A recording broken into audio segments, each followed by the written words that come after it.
날마다 솟는 샘물과 함께하는 오늘의 큐티 시간입니다. 8월 7일 토요일 오늘의 말씀은 로마서 2장 12절로 16절의 말씀입니다. 무릇 율법 없이 범죄한 자는 또한 율법 없이 망하고 무릇 율법이 있고 범죄한 자는 율법으로 말미암아 심판을 받으리라.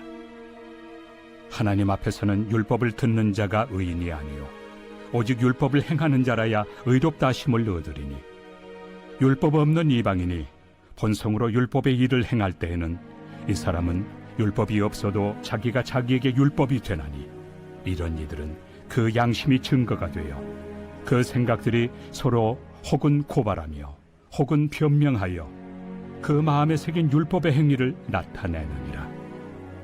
곧 나의 복음에 이른 바와 같이 하나님이 예수 그리스도로 말미암아 사람들의 은밀한 것을 심판하시는 그날이라. 새로운 아침입니다. 여호와 멜렉, 하나님은 우리의 왕이 되십니다. 하나님께서는 마지막 날에 범죄한 사람들을 심판하실 것입니다. 하나님께서 마지막 날에 그 사람들을 심판하신다면 심판의 기준이 무엇일까요? 율법을 가지고 있는 유대인들과 율법이 없이 사는 이방인들에 대한 심판의 기준은 분명 다를 것입니다. 본문에서 사도 바울은 그 내용에 대해서 말씀해 주고 있는 것입니다. 12절을 보십시오. 무릇 율법 없이 범죄한 자는 또한 율법 없이 망하고 무릇 율법이 있고 범죄한 자는 율법으로 말미암아 심판을 받으리라. 아멘. 상반절에 율법 없이 범죄하는 자는 누구를 말씀하고 있습니까? 이방인들입니다. 또한 율법이 있고 범죄한 자는 누구를 말하고 있습니까? 그것은 유대인들을 말씀하고 있는 것입니다. 즉 율법 없이 사는 이방인이나 율법을 가진 유대인들이라 할지라도 범죄한 인생은 하나님의 심판을 피할 수가 없다는 것입니다.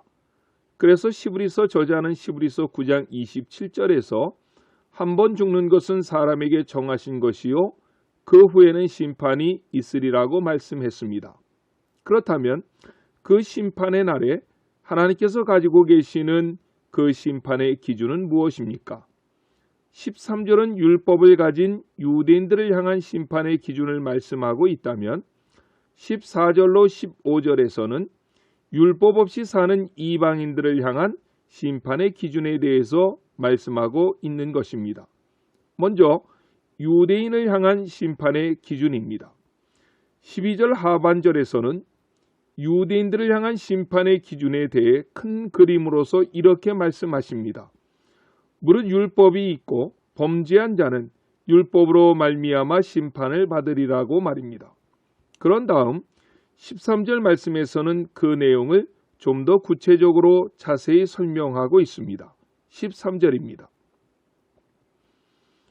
하나님 앞에서 율법을 듣는 자가 의인이 아니요 오직 율법을 행하는 자라야 의롭다 하심을 얻으리니 라고 말씀했습니다. 유대인들은 아브라함의 자손들입니다. 그들에게는 하나님께 제사하는 성전이 있었고 하나님의 언약의 말씀인 율법이 주어졌습니다. 그들에게는 많은 특권이 주어졌고 그들도 자신들은 선택받은 언약의 백성이라는 특권의식을 가지고 살았습니다. 그리고 그들은 심판의 날은 반드시 구원을 얻으리라고 확신했습니다. 그런데 사도 바울은 본문에서 그들이 율법을 가지고 있는 언약의 백성이라는 사실이 중요한 것이 아니라 그 율법의 말씀대로 행하며 살아야만 했다고 말씀합니다.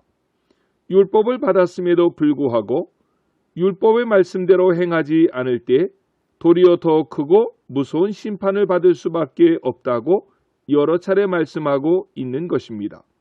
이것은 오늘 우리의 삶에서도 찾아볼 수 있습니다. 우리가 하나님으로부터 큰 은혜와 사랑을 받았다면 그 은혜와 사랑은 더 무거운 책임을 동반하고 있다는 사실을 기억하셔야만 합니다. 본문 12절 13절에서는 유대인들의 특권을 말하지 않고 율법을 따라 믿음으로 순종하는 순종의 삶을 강조하여 말씀하고 있는 것입니다. 그러므로 하나님의 율법에 순종하지 못했던 유대인 역시 심판의 날에 자유로울 수가 없다는 것입니다. 둘째로 이방인을 향한 심판의 기준을 말씀하고 있습니다. 14절로 15절입니다. 율법 없는 이방인이 본성으로 율법의 일을 행할 때에는 이 사람은 율법이 없어도 자기가 자기에게 율법이 되나니 이런 이들은 그 양심이 증거가 되어 그 생각들이 서로 혹은 고발하며 혹은 변명하여 그 마음에 새긴 율법의 행위를 나타내느니라. 아멘.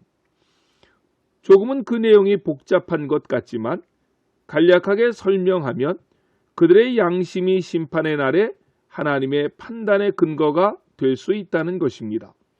사도 바울은 이와 비슷한 문제에 대해서 로마서 1장 18절로 25절에서 한 차례 설명을 했습니다.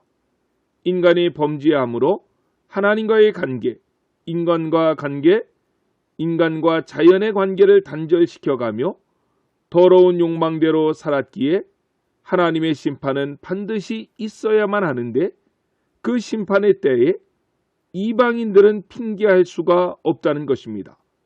우리는 하나님을 알지 못했습니다. 우리는 복음을 알지 못했습니다. 라고 핑계하지 못합니다. 왜 그렇습니까? 하나님께서는 이미 하나님을 알 만한 것들을 그들 속에 보이셨다고 말씀합니다. 그렇다면 이방인들이 어떻게 하나님을 알 수 있습니까? 로마서 1장 20절에 보면 만물에 대한 창조 사건, 즉 자연의 섭리를 통해서도 충분히 하나님을 알 수 있다는 것입니다. 신묘막측하게 돌아가는 자연, 그 자연의 아름다움과 신비함을 보면 하나님을 알 수 있다는 것입니다. 그 자연 속에는 하나님의 솜씨가 들어있는 것입니다. 그래서 시편 19편 1절에 보면 다윗은 자연 속에 나타난 하나님을 이렇게 찬양합니다. 하늘이 하나님의 영광을 선포하고 궁창이 그의 손으로 하신 일을 나타내는도다 라고 말입니다. 이처럼 로마서 1장 18절로 25절에서는 자연의 신비를 통해서 하나님을 알 수 있다고 했다면 오늘 본문에서는 우리 인간의 양심을 통해서도 하나님을 알 수 있다고 사도 바울은 말씀하고 있습니다. 사람은 하나님의 형상대로 창조되었다고 창세기 1장 27절에 말씀하십니다. 하나님의 형상대로 창조되었다는 말은 하나님의 속성에 따라서 창조되었다는 뜻입니다. 미미하지만 그 하나님의 속성을 우리 인간들은 지니고 있다는 것입니다. 그것을 오늘 본문에서는 양심으로 표현한 것입니다. 그러므로 로마서 1장 20절의 말씀처럼 하나님의 심판대 앞에서는 율법을 가진 유대인이나 율법이 없는 이방인 그 누구도 핑계하지 못하는 것입니다. 이쯤에서 우리의 큰 고민이 있습니다. 율법을 가진 유대인 중에서 그 율법대로 온전히 행하며 사는 사람이 누가 있겠습니까? 율법이 없는 이방인 중에서 양심에 조금도 부끄럽지 않도록 살 수 있는 사람들이 누가 있겠습니까? 아무도 없습니다. 그러므로 율법과 양심은 우리를 구원할 수 없다고 성경은 누누이 말씀하고 있습니다. 단지 율법과 양심은 우리가 말할 수 없는 죄인이라고 하는 사실을 깨닫게 하는 것입니다. 그렇다면 우리가 구원을 받을 수 있는 길이 어디 있습니까? 그것이 16절입니다. 곧 나의 복음에 이른 바와 같이 하나님이 예수 그리스도로 말미암아 사람들의 은밀한 것을 심판하시는 그날이라 라고 말씀했습니다. 즉 우리가 구원을 받을 수 있는 길은 오직 복음입니다. 예수 그리스도이십니다.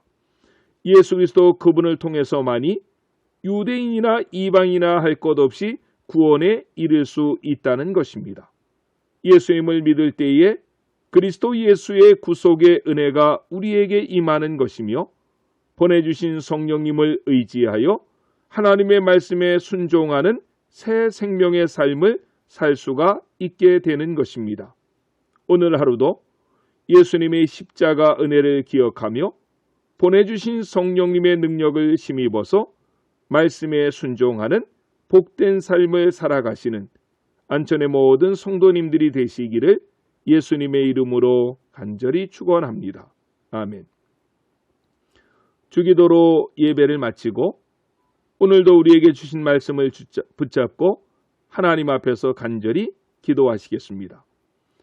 하늘에 계신 우리 아버지, 아버지의 이름을 거룩하게 하시며 아버지의 나라가 오게 하시며 아버지의 뜻이 하늘에서와 같이 땅에서도 이루어지게 하소서.